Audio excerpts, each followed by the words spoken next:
aqui, irmãos. Glórias a Deus. Chegou a hora do bolo, né? Nessa noite. Iremos orar para o pregador, né, irmãos, nessa noite. Nosso dirigente, ele está com a incumbência de abrir a campanha nessa noite, amém? Oremos pela vida do mesmo, amém? Senhor, meu Deus e meu Pai, Senhor, nessa noite, ó Deus, como já tenho entregado nas tuas mãos, ó Pai, a vida, Pai, do teu servo, Senhor, meu Deus, mais uma vez, juntamente com a tua igreja, Pai, nós viemos, ó Pai, colocar as mãos, meu Deus, a vida dele nas tuas mãos, Senhor, meu Pai, para que o Senhor possa, meu Pai, usar ele, ó Pai, como uma flecha na mão do valente, meu Pai, para falar conosco, para transmitir, ó Pai querido, para a tua igreja o recado. Meu Pai, envia o teu atalaia na noite de hoje, ó Pai, como disse lá em Isaías, o atalaia do céu, meu Pai, para que o atalaia, meu Pai, possa, isso, meu Pai, usar o seu filho como instrumento na noite de hoje para falar em nossos corações. Meu Pai, não fala aquilo que nós queremos ouvir, não, mas é aquilo que precisa ser despertamento, ó Pai, para nossas vidas, meu Pai, nesta campanha, em nome de Jesus, amém e amém. Esse é o presente de trabalho para o mesmo, amém? Queridos, com muita alegria, quero saudá-los com a paz do Senhor. Amém. Quem tem alegria e tem essa paz, diga graças a Deus. Abra sua Bíblia por bondade. Na segunda carta que escreveu o apóstolo São Paulo a Timóteo, como está lendo no capítulo 2, o versículo de número 20. Enquanto vocês encontram, eu quero tributar a Deus a minha gratidão por mais um dia, tributar a Deus a minha gratidão por mais uma convocação de estar aqui diante de vocês, tributar a Deus a minha gratidão pela vida da minha mãe, que Deus em Cristo abençoe a vida e o ministério da senhora, agradecer a Deus pela vida de cada uma das pioneiras, dos pioneiros que estão aqui de oração, que Deus vos abençoe.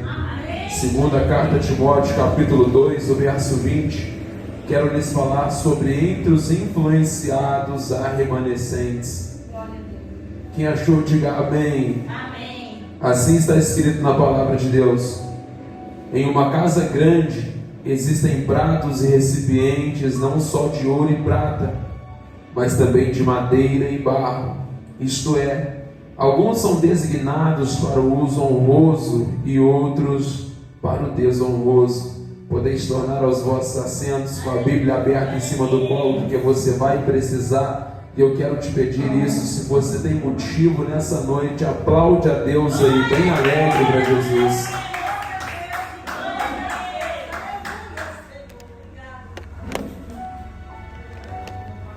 Queridos, tendo em vista que há uma proposta temática, eu quero conciliar essa proposta temática com a revelação que Deus colocou no meu coração.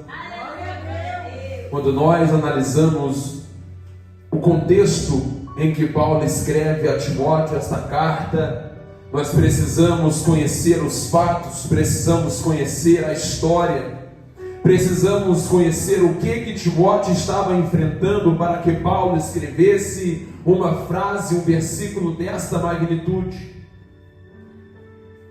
Em Atos 19, o Evangelho chega em uma cidade chamada Éfeso. E dessa cidade, a partir dessa cidade, Lucas diz que toda a província da Ásia Menor, toda a província da Ásia que era influenciada por Roma, que era dominada por Roma, é impactada. E o ministério na cidade de Éfeso começa com 12 homens e uma comitiva, e isto são aproximadamente 15 pessoas, e eu quero destacar que 15 pessoas foram responsáveis de incendiar toda uma província. província. 15 pessoas foram responsáveis de perfurar as barreiras culturais. 15 pessoas foram responsáveis de incendiar toda a província da Ásia naquela época. Diga comigo assim: Deus só precisa de pessoas ligadas. Quem diria que o Evangelho ia sobressair em meio ao apoderamento romano, porque Roma nesta ocasião era a maior potência mundial. Quem diria que o Evangelho prevaleceria? Muitas pessoas se rejeitavam a se tornar crente, porque quando alguém se intitulava crente, passava a ser alvo de perseguição, passava a ser alvo de prisão. E por causa disso, não era a maioria que se ajuntava ao Evangelho. Mas o que é importante dizer é que a minoria perfura a barreira, é que a oração da minoria perfura todas as portas que o diabo tem predominado.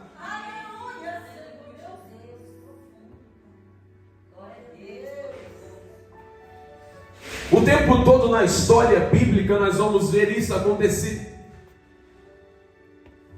Deus só precisa de pessoas ligadas.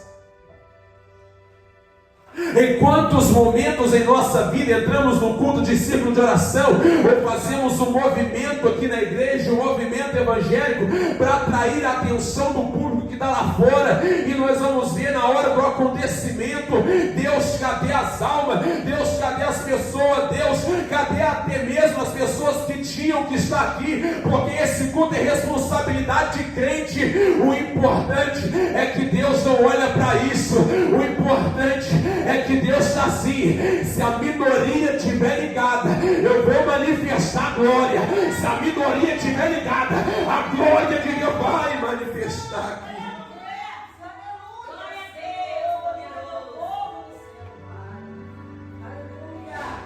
Atos 19:6, abre sua Bíblia. Atos 19:6.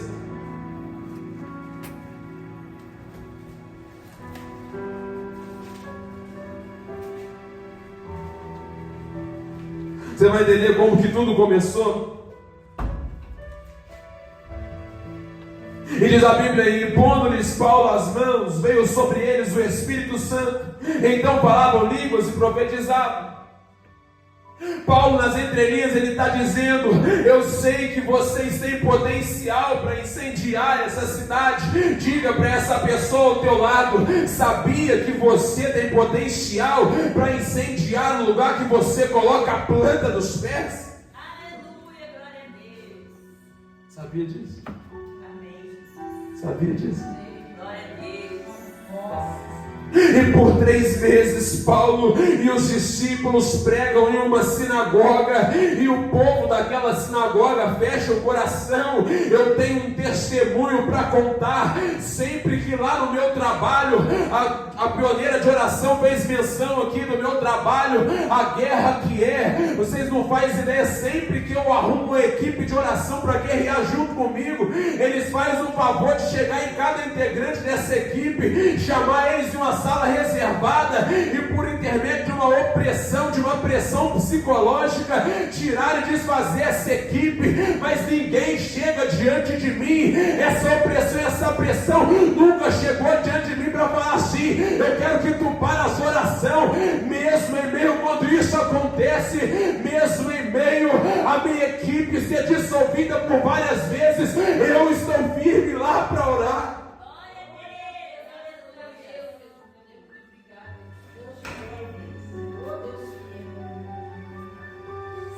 E é gradativo, porque entenda como começou. Primeiro foi no pátio, todos os integrantes da empresa orando. Eles dissolveram a minha equipe, chegaram nas pessoas que eram responsáveis e falaram assim: ó, vamos cortar essa oração aí. Entendam o alvoroço acontecendo lá de fora. Vamos cortar essa oração aí. Aí o que acontece? Eu fui para a salinha, lá Deus levantou uma equipe para trabalhar junto comigo também. Chegaram no faxineiro que era meu cooperador e lá falaram com ele assim: ó, eu não quero que tu vai para oração não. Aí eu começava a ver as pessoas que sempre oravam comigo. Eu dizia: filho, por que você não está orando comigo mais? Aí eles falavam comigo assim: ó, porque eu fui chamado na salinha. Sempre o diabo vai tentar dissolver o grupo de crente que está ligado. O importante é, mesmo em meio a esse bombardeio, continua ligado.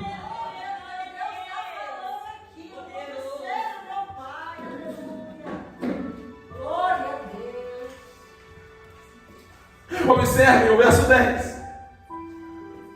E durou isso por espaço de 2 anos, de tal maneira que todos os que habitavam na Ásia ouviram a palavra do Senhor Jesus. Assim judeus como gregos percebam que o impacto foi grande. E vejam o verso 11, o verso 12, diz a palavra de Deus: e Deus pelas mãos de Paulo fazia maravilhas extraordinárias, de sorte que até os lençóis e aventais se levavam de seu corpo aos enfermos, e as enfermidades fugiam deles, e os espíritos malignos saíam. Quem estava do lado de fora começava a observar algo diferente nos discípulos e em Paulo. Eles observavam tamanha autoridade, e por causa dessa autoridade que havia sobre eles, Deus acrescenta temor na cidade de Éfeso. Mas eu estou aqui para dizer uma coisa: a autoridade é algo que só se recebe com intimidade. Observem o verso 15: e respondendo, porém, o espírito maligno disse: eu conheço a Jesus e bem sei quem é Paulo, mas vós quem sois? O inferno tem que respeitar crente que ora. Estão achando que ser homem de Deus, estão achando que fazer as coisas de Deus é modinha, mas não é modinha não. Aqueles homens apanharam do diabo por causa disso, mas enquanto isso o inferno tem que respeitar crente que ora.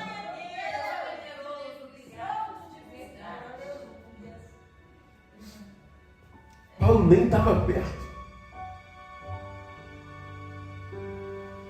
Paulo nem estava perto. E o inferno respeitava. Quanto mais oração, mais intimidade, e isso me implica dizer, mais autoridade vai ser derramada na vida desse homem, dessa mulher. Você quer saber o porquê que acontece inúmeros impedimentos quando se fala em oração? Você acha mesmo que o inferno vai ficar parado observando os crentes obtendo recurso, os mesmos recursos que vai ser usado para bombardear o inferno? O inferno não vai ficar feliz.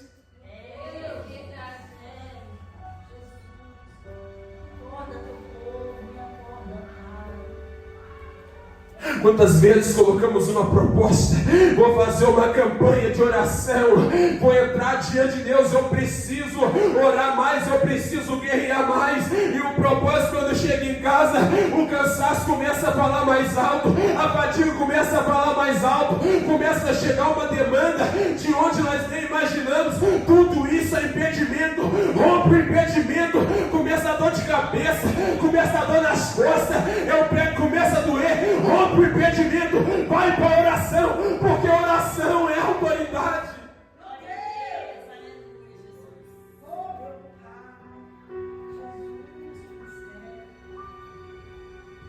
Quando Paulo é expulso da sinagoga em Éfeso, tem tradução que diz que ele separou os discípulos, e isso implica dizer, diga para quem está ao seu lado, vai ter momentos que os desafios vão tentar falar mais alto, mas o que vai calar os desafios ainda é a oração. Se a partir de hoje eu começar a ver vocês faltar culto de círculo de oração, vocês vão se ver comigo.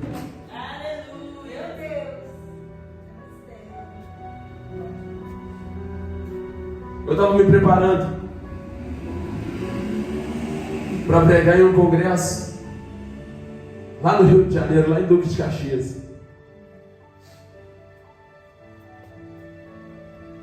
Foram os 21 dias que eu mais fui bombardeado em todas as áreas.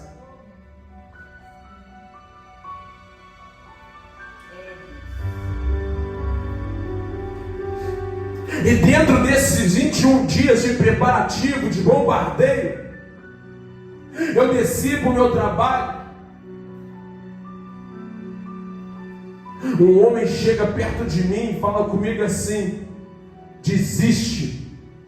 Esse trabalho não é para você. Você precisa arrumar outra coisa para tu fazer. Na mesma hora eu olhei dentro do olho dele e eu falei assim: eu já te vi e aqui não tem lugar para você não. Eu olhei bem firme e disse: aqui não, aqui não. Imediatamente após ter se passado esse período, o homem começou a conversar comigo normal, começou a querer puxar assunto comigo. Quem que estava na vida do homem querendo me bombardear, querendo me desanimar, querendo minar minha fé por causa do preparativo do congresso?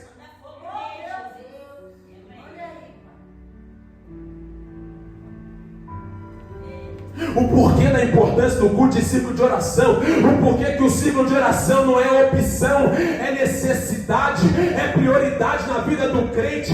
Diga para quem está ao seu lado: a oração tem o poder de calar todos os desafios que você enfrenta.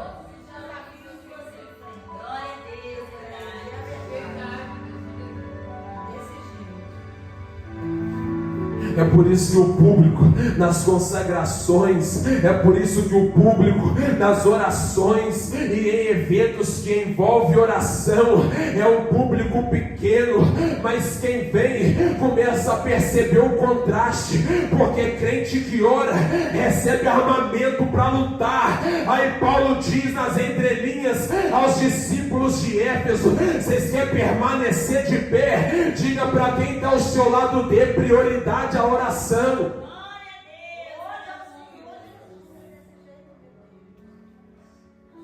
Observe o verso 17. Atos 19, 17. E foi isso notório a todos os que habitavam em Éfeso, tanto judeus como gregos, e assim caiu temor sobre todos eles, e o nome do Senhor Jesus era engrandecido.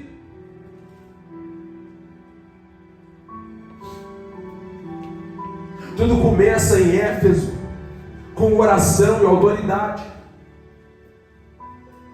Vejam que a nova safra já entra na história da igreja de forma certa, porque é muito bonito olhar para a trajetória ministerial de Paulo. Foi um homem que mais escreveu cartas pastorais, foi um homem que guerreou, foi um homem que os lenços e aventais que tocavam no corpo dele curavam as pessoas, mas ele entra na história orando e jejuando, e assim os crentes também entraram, porque viram Deus fazer através da vida dele. E Paulo sempre ensinava: orai, dê prioridade à oração.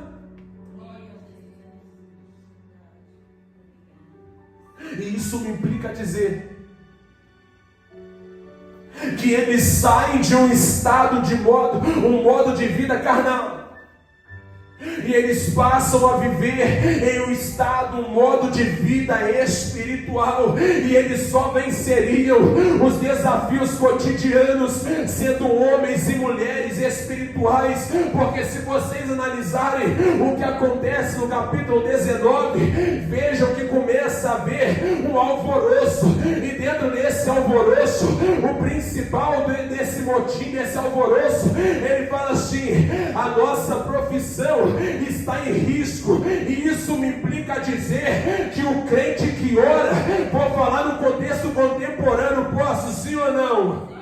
Isso me implica dizer que o crente que ora é uma ameaça para a boca de fumo. Isso me implica dizer que o crente que ora é uma ameaça para as portas de bares abertas. Isso me implica dizer que o crente que ora é uma ameaça para os espíritos malignos que escondem a família.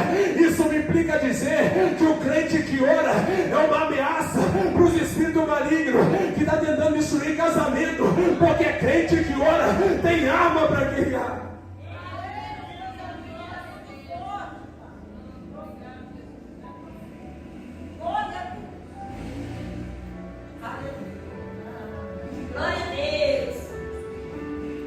Se todo crente entendesse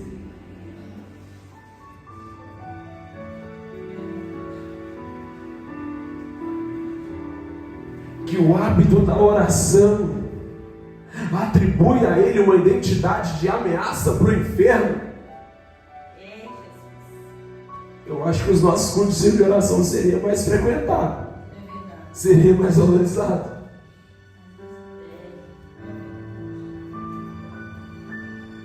A cultura não os venceria, as retaliações não os venceria, e por causa desta oração, por causa de começar da maneira certa, Deus enriquece a igreja de Éfeso com vários dons ministeriais. Observe o que Paulo escreve na carta aos Efésios. Ele começa a dizer: a uns Deus deu para apóstolos, para pastores, para evangelistas, para doutores. Deus enriquece a igreja de Éfeso por causa da oração.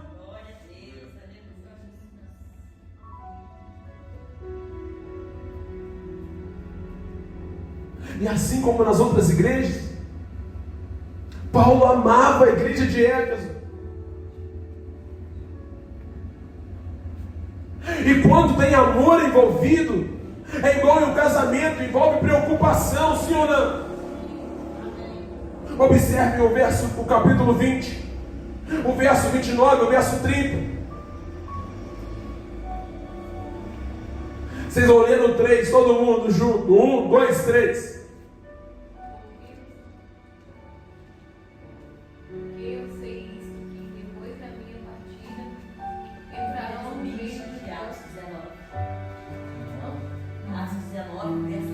Atos dos Apóstolos, capítulo 20, o verso 29 e o verso 30. Todo mundo já achou? Sim. No 3, então. 1, 2, 3. E entre vós mesmo se levantarão homens que falarão coisas perversas para atrair os discípulos após si. Paulo está com um pensamento assim: eu preciso que o fogo continue ardendo em Éfeso. Mas no 29 ele fala: eu sei que vai ser levantado entre vós homens cruéis como lobos cruéis, que não pouparão o rebanho. E vai levantar dentro de vocês, observem esses detalhes, vai levantar no meio de vocês, vai levantar dentre vocês homens que falarão coisas perversas para atraírem os discípulos após si. E Paulo está com um pensamento assim: eu preciso que o fogo continue ardendo lá, eu preciso chamar um pastor presidente, eu preciso chamar um dirigente, eu preciso chamar um líder que vai me ajudar a dar sequência na obra que foi iniciada na cidade de Éfeso. Glória a Deus. E é aqui que começa a se definir. É aqui que começa a se manifestar quem é vaso de honra e quem não é vaso de honra. É aqui que começa a ser manifesto quem estava na igreja para ser vaso utilizado para toda boa obra e quem estava na igreja para ser vaso de desonra.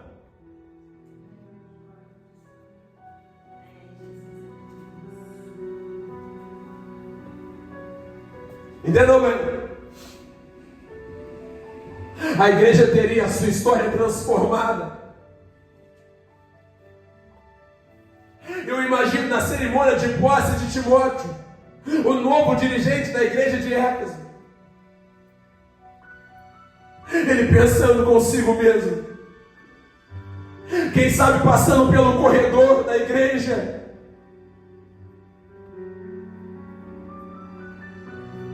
como eu serei recebido,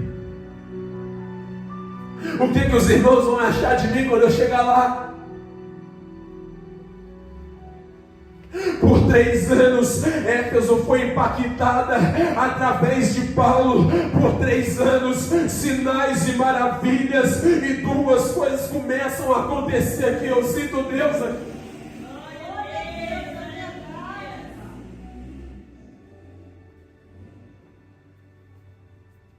É aqui que nós observamos um problema que é crônico na igreja. Como assim, pregador? Os obreiros de Éfeso, com a chegada de Timóteo, o novo dirigente, o jovem dirigente, começam a medir santidade pelos dons. Paulo profetizava, Paulo falava em línguas, Paulo era doutor. Quando Timóteo chega com simplicidade, eles começam a descartá-lo, começam a menosprezá-lo. Diga para quem está ao seu lado: santidade não se define por dons, é por caráter, é por conduta, é por intimidade com Deus. E Timóteo começa a ser bombardeado. Os crentes acostumados a ver os cultos pegar fogo através de Paulo, e ver paralítico andar, ver cego ver pessoa liberta. O que Timóteo precisava era que os obreiros pegassem na mão dele e falassem assim: Timóteo, nós vamos dar sequência nessa obra que foi iniciada através de Paulo. Mas os obreiros começavam a descartar Timóteo.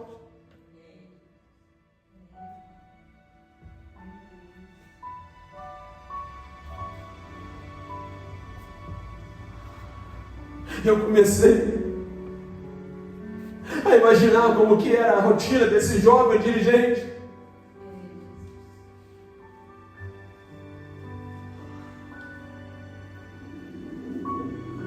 Ser desacreditado por alguém que está lá fora é suportável. Mas ser desacreditado, ser descartado por alguém que está do lado de dentro dói.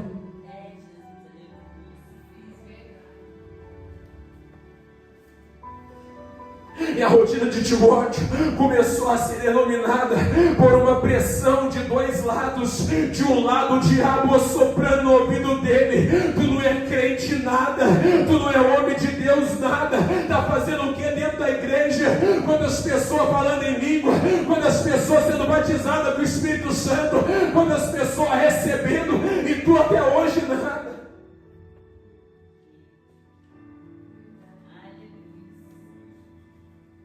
E do outro lado, quem devia pegar na mão dele e dizer assim: não para não, começava a descartar ele, começava a descartar o homem de Deus.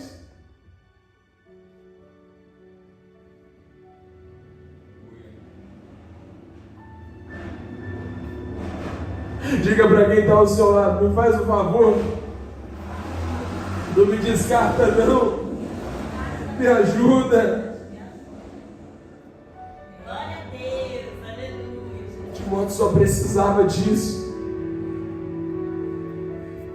Só precisava de alguém que o incentivasse a permanecer orando. Porque você já viu como que é quando há ajuntamento de brasa? Às vezes o quadro que predomina é aquele que eu falei ainda há pouco. Você vai derramar para orar sozinho, aí você é vencido pelo cansaço, você é vencido pela fadiga. Mas quando tem ajuntamento, o negócio é diferente, não é? Quando tem alguém pegando fogo do seu lado, isso te incentiva a pegar fogo também. Timóteo só precisava de ajuda.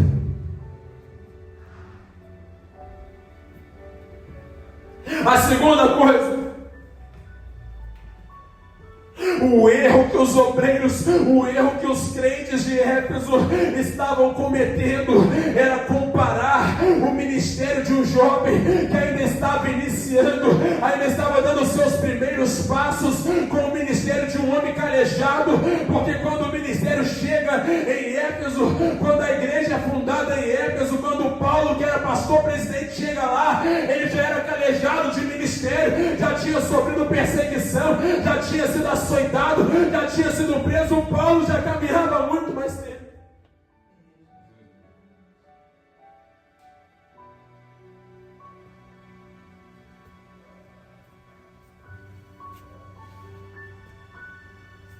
Como que eu posso comparar o ministério de alguém que está dando os seus primeiros passos, que está lutando para sobreviver, está lutando para se desenvolver, com o ministério de alguém que já está calejado há muito tempo?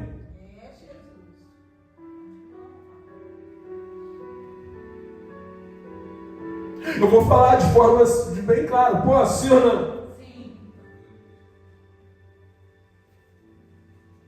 Estão errando quando param para comparar o ministério de alguém que vive integralmente para a pregação do Evangelho, ao pastoreio de igreja, com o ministério de alguém que trabalha pesado, que abre mão de madrugada, noite de sono. Estão errando feio quando há essa comparação. Não compara não, levanta para ajudar, levanta para estimular, levanta para incentivar o seu líder, o seu dirigente, o homem de Deus que está crescendo agora a avançar.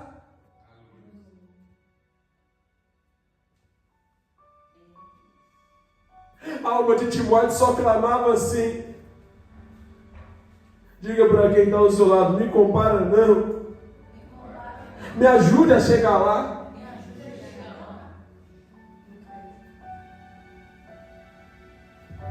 Ninguém queria ajudar.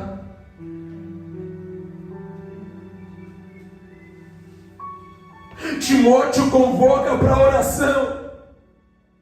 Ninguém. Convoca para a consagração. Ninguém. E não percebiam que essas coisas, que quando isso acontecia com frequência, estava prejudicando eles mesmos.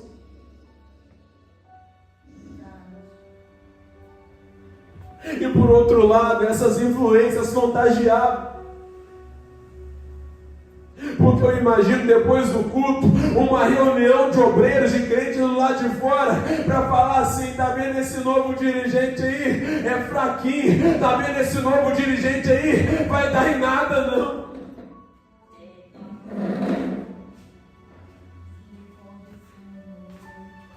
Mas do outro lado, segunda carta de Timóteo, capítulo 1, verso 5, abre aí.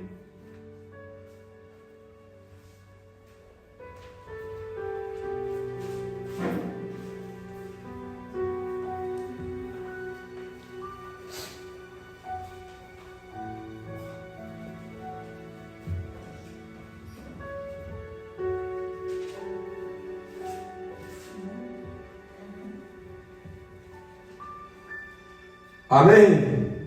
Vocês vão ler todo mundo junto numa leitura só no 3. 1, 2, 3. 2 Timóteo 1, 5. No 3. 1, 2, 3. Todo mundo.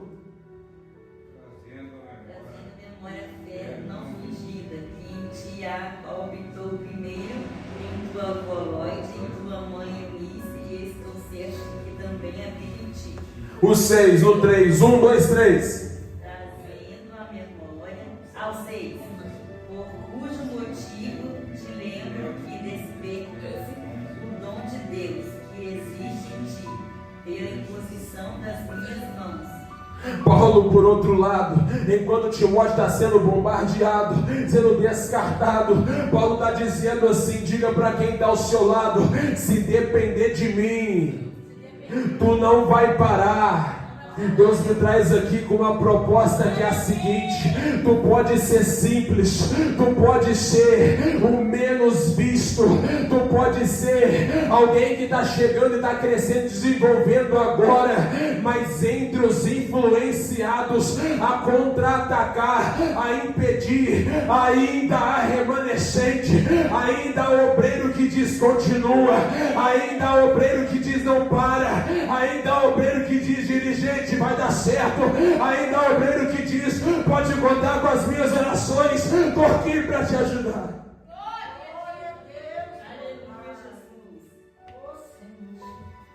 E com toda a limitação, Timóteo se tornava vaso de honra. Porque observem que o ouro ele é um adorno, sim ou não? Os vasos são da mesma substância. E isso me implica dizer que é a rotina, que é o dia a dia que vai definir se Deus vai adornar você ou não, se Deus vai adornar seu ministério ou não. E a cada dia Deus acrescentava experiências para Timóteo. Olha só, observem o capítulo 2 e o verso 1, no 3. 1, 2, 3. Tu, pois, meu filho, fortifica-te na graça que há em Cristo Jesus. Nas entrelinhas, Paulo está dizendo para ele assim: caminha com a limitação, porque a limitação não vai anular as honras de Deus para o seu ministério. Quer saber mesmo o que é limitação? Paulo falava com Timóteo assim: está cansado, Timóteo? Não fica em casa. Está sofrendo batalha, Timóteo? Não busca refúgio fora daqui, porque é cansado que você vem e Deus te renova. É aqui que tem solução para as causas da sua vida. Aleluia, glória a Deus. Quando os crentes começaram a agir assim, com frequência, eles vão se tornando crentes carnais. Aproximadamente 10 anos tinham se passado e Timóteo concluiu uma coisa com a observação rotineira: tempo de ministério não significa maturidade. Timóteo, ele se depara com crentes que tinham muito tempo de igreja, porém que não sabia quem eles eram, qual causa eles defendiam e para onde eles iam. Tu vai se deparar com um crente que tem 30 anos de batizado, tu vai se deparar com um crente que tem 50, mas que ainda não tem consciência, que não tem maturidade, que ainda não se desenvolveu.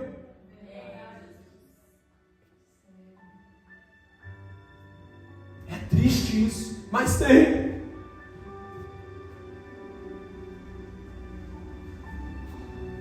A minha irmã, isso não aconteceu a longo prazo, aconteceu recentemente.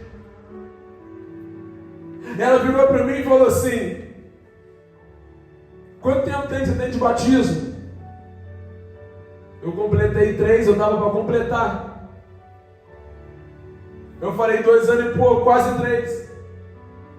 Ela virou para mim e falou assim: parece que você tem mais. Eu digo: glórias a Deus. Tempo de ministério não significa maturidade. Às vezes você vai ver um cooperador, às vezes você vai ver um aspirante, você vai ver um diácono agindo com mais prudência do que um ministro oficial da igreja. Às vezes vai acontecer igual comigo: você vai chamar a atenção de alguém que é mais velho, de alguém que tem uma patente maior do que você. Deus, ele quer despertar imaturidade nos crentes. Não vai importar cargo, não vai importar função. Se o crente tiver maturidade, se ele souber quem ele é, para onde ele vai, qual causa ele defende, ele vai ser um crente diferente.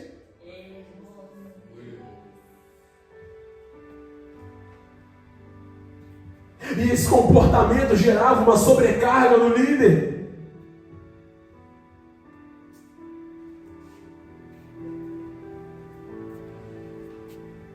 Quando eu observo as cartas que Paulo escreve a Timóteo, e se vocês observarem, vocês vão ver um pouquinho do que é a trajetória de ser um líder. Como que é o dia a dia de um líder. E o líder está lá com aquela batalha espiritual assim, lá no interior. Vocês vão ver. O que está adiantando? Eu me desdobro no final. Sempre sozinho. Olha o remanescente, como que o remanescente é diferenciado. Segunda carta de Timóteo, capítulo 2, o verso 11, o verso 12. Palavra fiel é essa, e se morreremos com ele, também com ele viveremos. Se sofrermos, também com ele reinaremos. Se o negarmos, também ele nos negará. O objetivo do diabo era que o vaso ficasse parado em cada uma das retaliações que homens de Deus e mulheres de Deus sofrem internamente nas caladas da madrugada. O objetivo do diabo é se tomar oportunidade nessa ocasião para parar o vaso, para parar o ministério. Sabe por causa de quê? Diga para quem está ao seu lado assim: ó, vaso parado pega poeira. Aí Timóteo diz no verso 15, 1, 2, 3, 2, 15, 1, 2, 3. Procura apresentar-te a Deus, aprovado como obreiro que não tem de que se envergonhar, que maneja bem a palavra da verdade. Nas entrelinhas, Paulo está falando com Timóteo assim: Timóteo, Deus te chamou para fazer a diferença. Não importa se está sendo rejeitado, não importa se ninguém acredita no seu projeto, não importa se tu está sendo descartado, Deus te chamou para fazer a diferença. Diga para quem está ao seu lado: o diabo tentou, mas hoje Deus vai tirar a poeira do vaso. Vou profetizar aqui: vai ter vaso que vai voltar a brilhar de novo, vai ter vaso que vai voltar a brilhar, vai ter vaso que vai voltar a brilhar.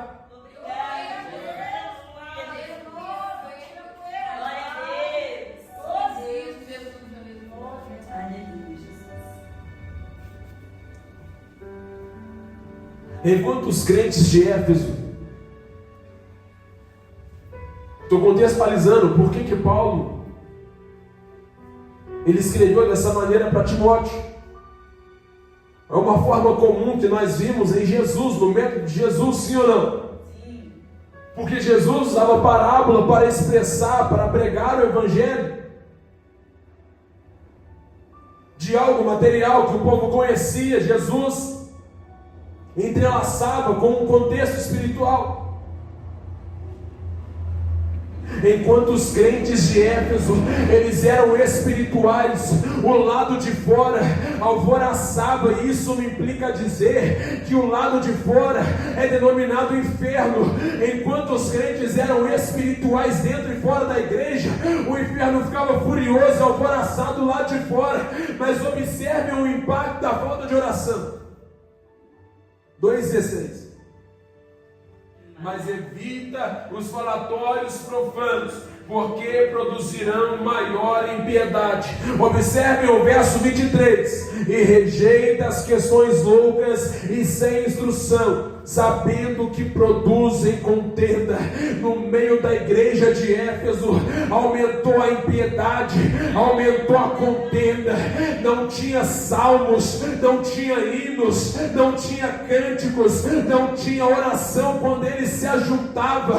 E isso me implica dizer: se não tinha dentro da igreja, se não tinha crente ligado dentro da igreja, estava desligado fora de casa também. E começava a ter contenda dentro de casa, no trabalho, na família, no matrimônio. Tudo isso por causa que eles estavam deixando o perfil espiritual.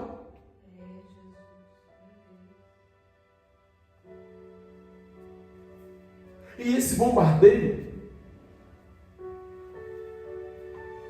não impactava somente os crentes, mas impactava os líderes também.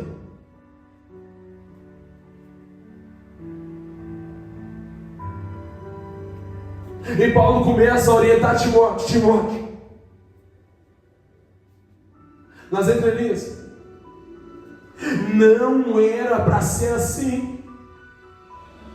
Mas você vai se deparar com pessoas que vão te desprezar, te rejeitar, desacreditar de você. E às vezes isso tudo vai acumular com as batalhas que você enfrenta, pois extraministeriais fora da igreja. Você, Timóteo, no meio de tudo isso, só não pode parar.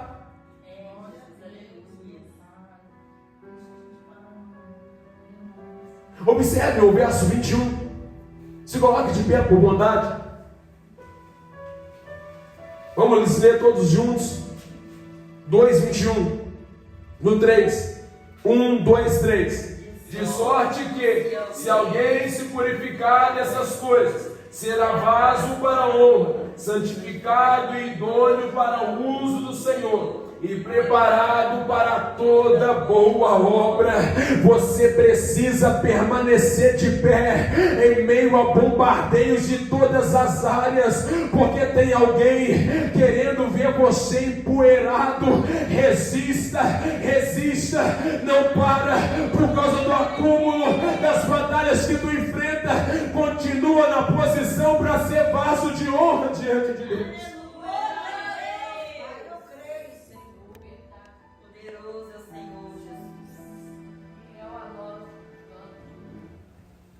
Eu quero convidar aqui na frente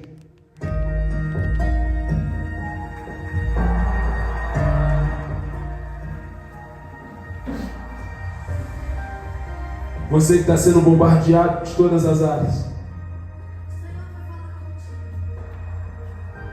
Vem na frente.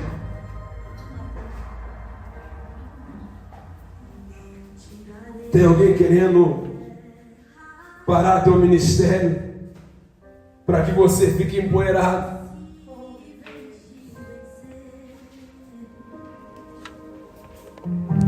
Eu tenho um processo para cada guerreiro,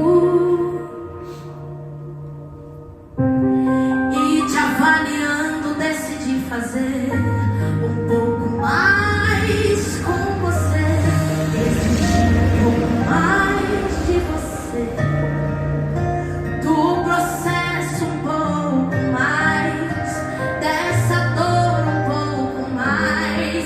Sei que você suporta um pouco mais. Não é que eu goste de provar você, é que tem guerras maiores pra vencer. Tudo é necessário para te fortalecer um pouco mais. Resista um pouco mais. Fique firme um pouco mais. Receba a estrutura para guerras futuras. Suporta o processo um pouco mais.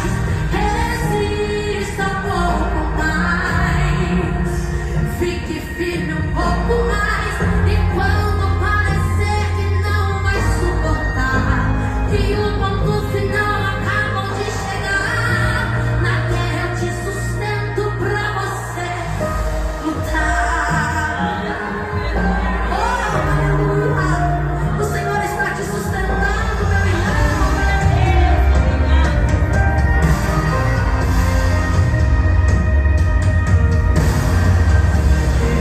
um pouco mais de você, do processo um pouco mais, dessa dor um pouco mais. Sei que você suporta. Tem coisa que Deus ele permite acontecer para provocar um despertamento em nós. Tem coisa que Deus permite acontecer para edificação do nosso ministério, para forjar o nosso ministério. Pega na mão dessa pessoa ao teu lado, pega na mão dessa pessoa ao teu lado e diga para essa pessoa assim: em meio a muitas influências, eu estou aqui para ser remanescente e te dizer que Deus viu quando toda a batalha acumulou. Era desafio do lado de fora, é desafio aqui de dentro. Deus viu, e a prova de tudo isso, Deus me levantou para ser remanescente, para dizer para cada um de vocês: não para, não para, continua sendo vaso de honra para toda boa obra.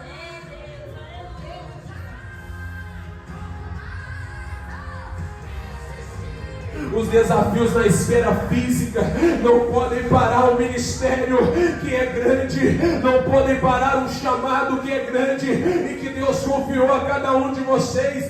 Permaneçam na posição de vaso de honra, bendito Deus e Pai, Pai de nosso Senhor e Salvador Jesus Cristo. A palavra do Senhor foi apregoada, importa que o Senhor cresça e que eu diminua.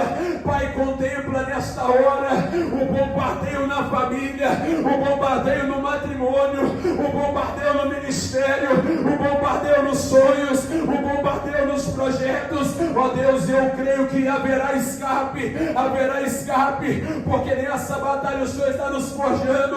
Ó Deus, segura firme em nosso punho, assim como uma mãe segura na criança, porque enquanto uma mãe segura na mão, imediatamente a criança solta, mas quando segura no punho é diferente, a criança fica totalmente no controle da mãe. Ó Deus, não nos deixe desfalecer, vai repreendendo agora as retaliações, Senhor, não nos deixe empoeirar, não nos deixe ficar parado, e todo mal agora, em nome de Jesus. Sim. Ó Deus, confirma algo sobrenatural na vida de cada um. Diga para essa pessoa ao teu lado: não importa como chegamos aqui, mas a partir de hoje vamos continuar brilhando, vamos continuar brilhando, vamos continuar brilhando. Aplaude a Deus, eu agradeço a minha oportunidade em nome de Jesus. Glória a Deus, irmãos.